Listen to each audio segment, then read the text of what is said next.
Most women have been told at some point to eat better for energy and hormones, and most women try. They add more greens, they bump up that protein, they grab a multivitamin off the shelf, and they still end up in the same spot, wondering why nothing is actually moving the needle. Here's what I've come to understand, both from my own health journey and from the research I've gone deep on through the Harvard Nutrition Program and working one-on-one with certified nutrition practitioners, health coaches, and functional medicine practitioners. The gap is almost never effort. The gap is usually information. Specifically, what does eat better actually look like at a meal level, and how do supplements fit in without becoming a substitute for the real thing? That is what we're answering today. Welcome to Wild is Wise. I'm Sara Estes, a former private investigator who ditched the high-stress legal life after a major health crisis.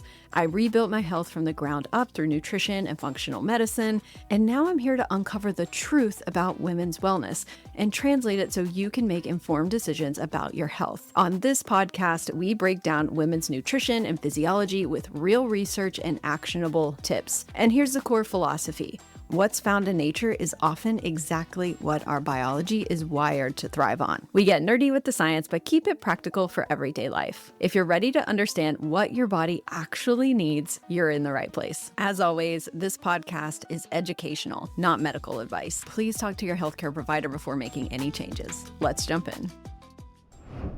Before we get into the actual food, I want to give you the why first, because the research here is genuinely compelling and I don't want you to take my word for it alone. One of the things that landed hard for me in the nutrition program that I took was learning about a tool called the Alternative Healthy Eating Index, or AHEI. It's essentially a scoring system that measures diet quality based on how closely someone's eating aligns with the evidence-based patterns. The research behind it is pretty striking. A large study involving roughly 71,000 women and 41,000 men found that people who scored higher on the AHEI had about a 19% lower risk of chronic disease overall, including a 31% lower risk of coronary heart disease and a 33% lower risk of diabetes. That's compared to people with lower scores. A separate study of about 70,000 people found that high AHEI scorers had about a 25% lower risk of dying from any cause and more than a 40% lower risk of dying from cardiovascular disease. That is not a small effect. And what matters most about this research is that none of it points to a single superfood or a single nutrient. The AHEI rewards overall patterns like whole foods, quality proteins, vegetables, fiber, fruits, healthy fats, rather than any one magic ingredient. That distinction matters a lot for how we think about eating. So today's episode is really answering the question I've heard underneath almost every Wild is Wise episode so far. Okay, I get it. The gut, the liver, the immune system, the perimenopause conversation. What do I actually eat? Here's the context I want you to bring to this. Over the past several episodes, we've covered a few big ideas. Your gut is doing far more than processing food. When you feed it fiber, your gut bacteria ferment that fiber into short-chain fatty acids like butyrate, and those compounds actually fuel your cells and help your mitochondria run more efficiently. Then we've got your liver, which is running over 500 background processes at any given time, managing energy storage and release, processing fats and cholesterols, helping clear hormones, and handling toxins from food, medication, and your environment. Your immune system is built from actual nutrients like vitamin A, D, C, B vitamins, zinc, copper, selenium, iron, and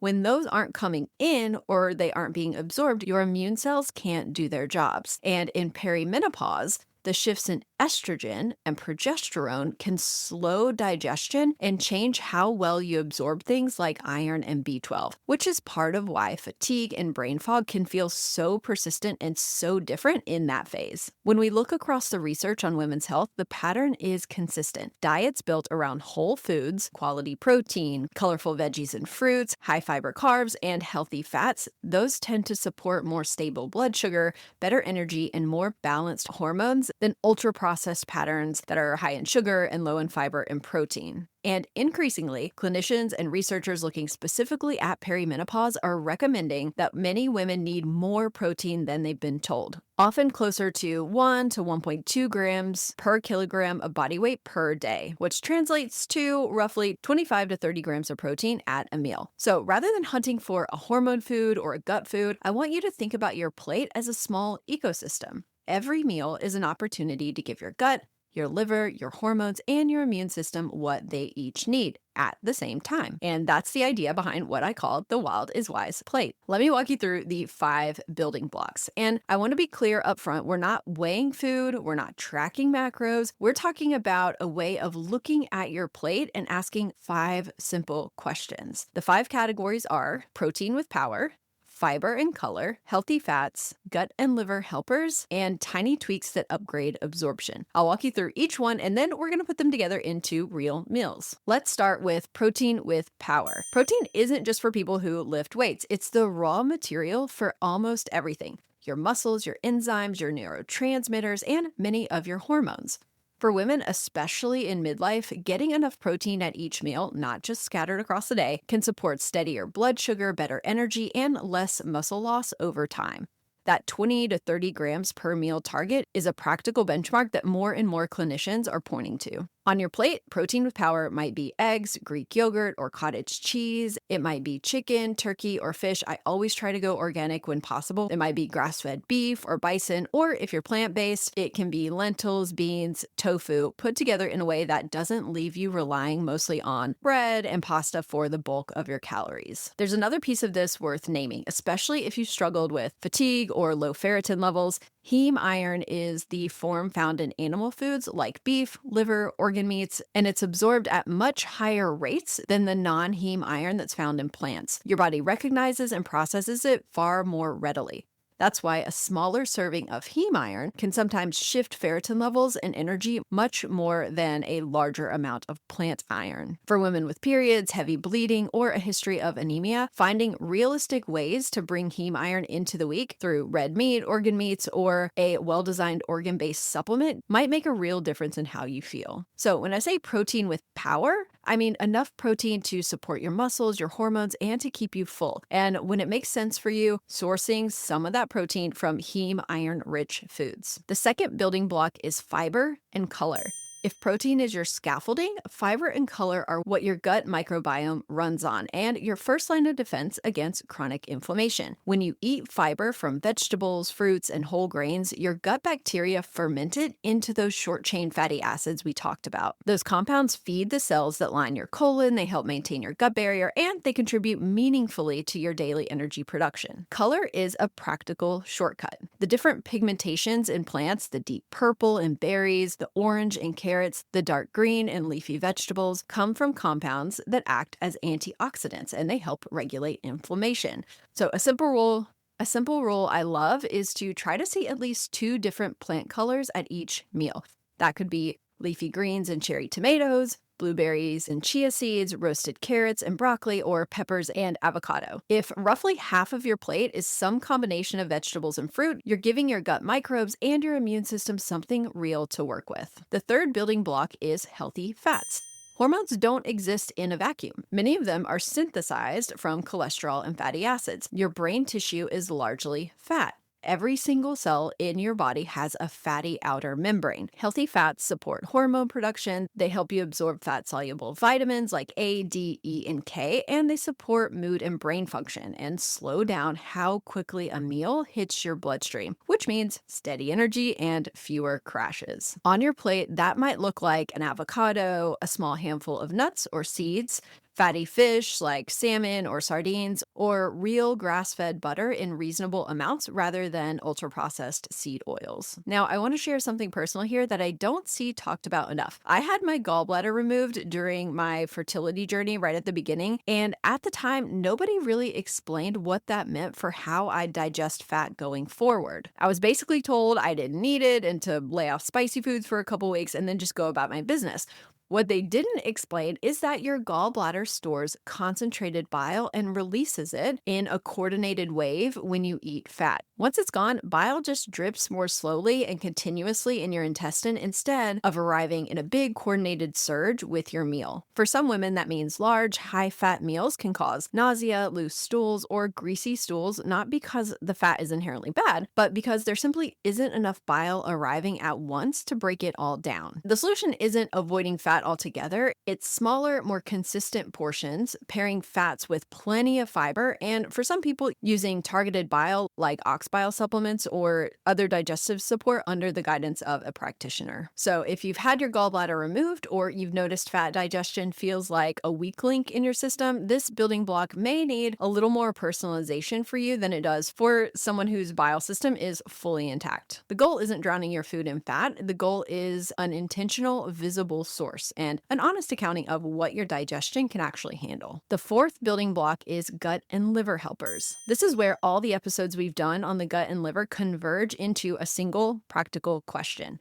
What's in this meal that's actively supporting those two organs? For the gut, two things that stand out consistently. First, collagen and gelatin. These provide amino acids like glycine and proline that support the structural integrity of your gut lining. Research using these models that mimic intestinal tissue has shown that collagen-based membranes support a stronger barrier, which aligns with what clinicians observe when people consistently eat collagen-rich foods. Second, soothing herbs. Plants like slippery elm, marshmallow root, yarrow, ginger, peppermint, and DGL licorice have a long history of use for calming irritated digestion, and modern research is beginning to confirm anti-inflammatory and protective effects of several of them. For the liver, I want you to think cruciferous vegetables, broccoli, Brussels sprouts, kale, cabbage, which contain compounds that support the liver's detox pathways. Bitter greens and citrus can gently support bile flow, and keeping a realistic eye on alcohol, ultra-processed foods, and unnecessary chemical exposures gives your liver that breathing room to do its hundreds of jobs without getting backed up. On an everyday plate, this might be as simple as including some cooked cruciferous vegetables and a few raw greens, stirring in a scoop of collagen into a morning drink, or ending the evening with a cup of gut-soothing herbal tea, something like dandelion tea, peppermint tea, or yarrow. You don't need a complex protocol, you just need a couple of consistent helpers showing up most days. And the fifth building block is tiny tweaks that upgrade absorption. This is where we get into bioavailability, one of my genuine favorite rabbit holes from the Harvard program, because it reveals how much the small stuff matters. Two practical examples you can start using right now. First, vitamin C and iron. Vitamin C helps convert iron into a form that's easier for your gut to absorb and helps prevent it from oxidizing too quickly. Pairing steak with bell peppers or lentils with lemon juice and fresh herbs is a genuinely smart nutritional decision, not just a flavor combo. Second, black pepper. Compounds in black pepper slow down how quickly certain nutrients are broken down or cleared from the body, which increases their bioavailability. This is why you consistently see black pepper paired with turmeric in both the research and in supplement formulas and those little drinks that you can get at health food stores. A squeeze of lemon, a handful of berries, or fresh ground pepper might seem inconsequential, but across hundreds of meals, those small decisions add up to meaningfully better absorption from everything you're already eating. Let me make all of this concrete now. I'm going to walk you through 3 example meals. These are not rules, these are just illustrations. Swap in whatever versions make sense for your taste, your culture, and your schedule. Let's start with breakfast, specifically a breakfast that doesn't set you up to crash by mid-morning. Picture this: 2 whole eggs plus 2 extra egg whites scrambled in avocado oil or butter with a side of sauteed spinach or cherry tomatoes and a bowl of mixed berries, spoonful of Greek yogurt on top of that, and if you want, a scoop of collagen stirred into your coffee or tea. Here's what's happening on that plate. The eggs and Greek yogurt give you a solid protein foundation to start the day. The spinach, tomatoes, and berries bring color, vitamins, and fiber. And the fat from the egg yolks and the cooking fat support your hormones and keep you satisfied. The collagen goes to work on your gut lining, and there's an absorption upgrade in the background. You're pairing iron-containing greens with vitamin C from the tomatoes and berries. For my women in perimenopause, trading a coffee and muffin morning for something like this can make a noticeable difference in energy and focus for the rest of the morning. Now, let's look at lunch. One that feeds your gut and your liver at the same time. I want you to picture a simple bowl. You've got a base of mixed greens and shredded cabbage, grilled chicken, turkey, tofu, or salmon on top, half a cup of roasted sweet potato or cooked quinoa, a spoonful of sauerkraut or another fermented vegetable if you tolerate it, and a dressing of olive oil and lemon juice with a sprinkle of pumpkin seeds and freshly ground pepper. So what's happening on this plate? Your protein comes from whatever you choose for the top, that chicken, turkey, tofu, or salmon, whichever one. Your fiber and color comes from the greens, the cabbage, and the sweet potato or quinoa. I especially love the dark red quinoa for this. Your healthy fat comes from the olive oil and the seeds. Your liver gets support from the cruciferous cabbage and the lemon. The sauerkraut brings in a live fermented food if you can include it. These are really, really good for your gut. And your absorption tweaks come from the lemon and the pepper. Your gut microbes get a variety of fibers to ferment, your liver gets what it needs, and you don't have to overthink it. For dinner, here's a meal that is designed to support your hormones and actually help you wind down. Think something like grass-fed beef or bison burgers or another heme iron-rich protein alongside a big side of roasted Brussels sprouts or carrots tossed in olive oil, a small serving of mashed potatoes or rice cooked in bone broth, and a cup of gut-soothing herbal tea after dinner. So maybe that's marshmallow root, dandelion, slippery elm, or a blend that you might find. So what's happening on this plate? The protein and the heme iron from the beef support ferritin and red blood cell production, which feeds directly into energy and cognitive clarity. The roasted vegetables give you fiber and color. The cooking fat gives you a healthy fat source. The Brussels sprouts support your liver. And the herbal tea at the end of the evening is a small act of care for your gut and your nervous system as you wind down. If you layer that with something like grounding, even for 5 or 10 minutes outside with bare feet on the earth, you're stacking nutrition, gut support, liver support, and nervous system regulation all in the same evening instead of pulling on just one of those levers. Now, let's get honest about real life. There will be weeks, probably a lot of them, where your plate looks nothing like these examples. Maybe you're traveling, or your kids are sick, or you're in a launch or a deadline, or you're just exhausted from cooking and you need to eat something quick. This is where I think supplements genuinely earn their place, not as a replacement for food, but as a safety net and a shortcut when the gap between what you need and what you're actually eating is a little wider than usual. The right questions to ask yourself are, what are the consistent gaps in my actual eating life? What am I struggling to get from food regularly? Where does my body need extra support right now? Is it gut, iron, immune function, perimenopause symptoms? If red meat and organ meats are rare in your week and your ferritin tends to run low, a heme-based or organ-based iron supplement is more practical than trying to force liver and onions into your rotation 3 times a week. For most of us, that is just not going to happen. If you never have time for bone broth or slow-cooked meats, a quality collagen product can stand in as a consistent way to support your gut and connective tissue. And if you're not going to brew custom herbal teas every night, a formula that includes gut-soothing herbs like slippery elm and yarrow gives you support in a reliable, easy format. And then we come back to bioavailability, because the form of the nutrients matters. How well they're absorbed, how they're combined, protein with gut support with absorption helpers, all of that matters. And that's the philosophy behind everything I believe about nutrition. Bioavailable nutrients, gut-soothing plants, and thoughtful absorption support, all designed to work with the food you eat, not instead of it. When the Wild is Wise plate is your foundation for most days, supplements become genuinely powerful allies. When they're your only strategy, you're working a lot harder for a lot less. I want to leave you with something you can actually do this week, a simple experiment. For the next 2 to 4 weeks, pick one meal of the day, just one, breakfast, lunch, or dinner, whichever one feels the most realistic for you. At that meal, most days of the week, build yourself a Wild is Wise plate. Start with protein, aim for something in that 25 to 30 gram window if you can. Add fiber and color, try for at least 2 different plant colors on your plate. Make sure you can point to one visible source of healthy fat. Include one gut or liver helper. That might be a cruciferous vegetable, a serving of collagen, or a cup of herbal tea. And when it's easy, add one absorption upgrade, lemon juice, berries, or fresh ground pepper. Then simply pay attention. How is your energy in the hours after that meal? Are you reaching for sugar or caffeine less? What's happening with digestion? If you're in perimenopause or menopause or any of the hormone shifts, are you noticing any shifts in your mood, your sleep, or your brain fog? You do not need to track this in an app. A few notes on your phone or a journal is plenty. The goal isn't a perfect plate every single day. That's just not realistic for the vast majority of us. The goal is partnership. with your own body, showing up consistently and paying attention to what happens. If this episode was useful and you want something you can keep in your kitchen, I am working on a simple one-page Wild is Wise plate guide that maps out these 5 building blocks with example foods. You'll be able to grab it at wildiswise.com. I'll put the link in the show notes.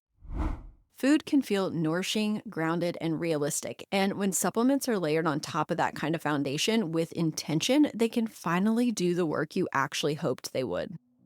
All right, that is all for this episode of Wild is Wise. Thank you so much for listening. Again, I hope you found this helpful. I hope that it's useful for your daily life. Until next time, stay wild, stay wise. I'll see you next week.